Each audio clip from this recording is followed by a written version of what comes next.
Chipping Campden, where we got some great street parking about 4:30 in the afternoon, so good news, lots of great parking here. This is a historic market town famous for selling what in the market?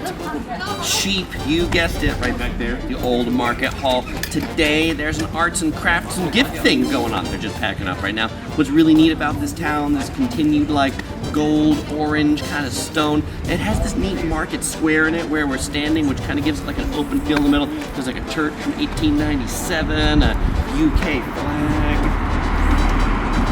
Pretty cool. So you definitely know it's a historic town by the height of the doors. Take a look at this door right here. I mean, clearly it's a totem we can't get in, but even me, this is only for the land of the Hobbits, or when people were actually shorter, hundreds of years ago. Oh, and apparently the houses here, they have names too. This house's name is Seymour. Nice to meet you, Seymour. All right, Princess, what time is it?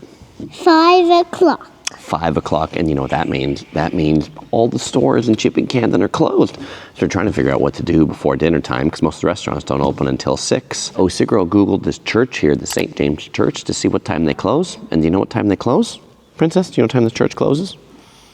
They don't. They're open 24 hours.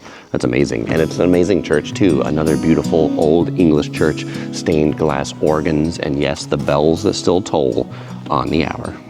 So now you might be wondering to yourself, Chris, what is such a big, glorious, glamorous church doing in such a tiny little town? Well, I told you about wool and the sheep, right? So this was a town that the people were rich because of all the wool, and they call these churches wool churches. There are actually many of them scattered throughout the Cotswolds, and the people who came here were the wool farmers and would donate all of their wool money to the church.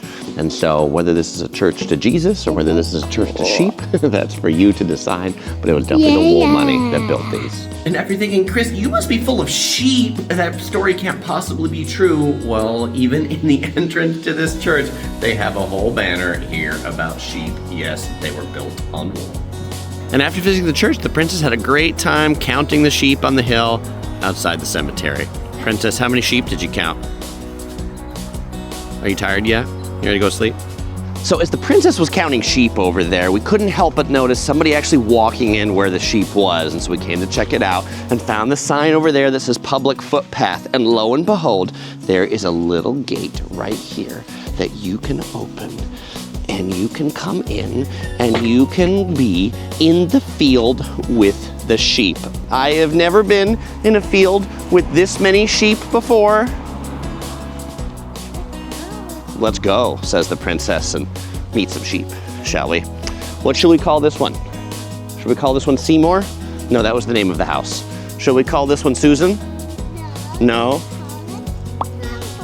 Flower horns is what she says we should call the sheep. Again, this is another one of those experiences for a city slicker like me that are just really neat to stand and walk across a field of sheep. Now, if you do come into the pass where the sheeps are, do beware of sheep poop, because where there are sheep, there is also poop. So for dinner, we're in our first real British pub now. This place called the Baker's Arms. It's just like a mile outside of the market town. We were just in. When I was looking at it, I liked that it had a parking lot and that it was a newly remodeled pub. Old historic British pub, but just remodeled in August of 2024. So old and modern come together here. We made a reservation, and so they had a sign with our name for the table. That's cool. I don't know why they thought we were 4. Maybe it was a table for 4. The princess has a lovely ham and cheese sandwich right here from the kids' menu. I have their duck special, which looks very fancy. Back on my point about modern pubs, you wouldn't see this in a typical British pub. And OC Girl has the fish and chips with the mushy peas and the fries. This looks like the piece that we got from Jellycat in London, doesn't it? I think so. And of course, OC Girl's got a beer, and well, yours truly is driving, so I got a Pepsi.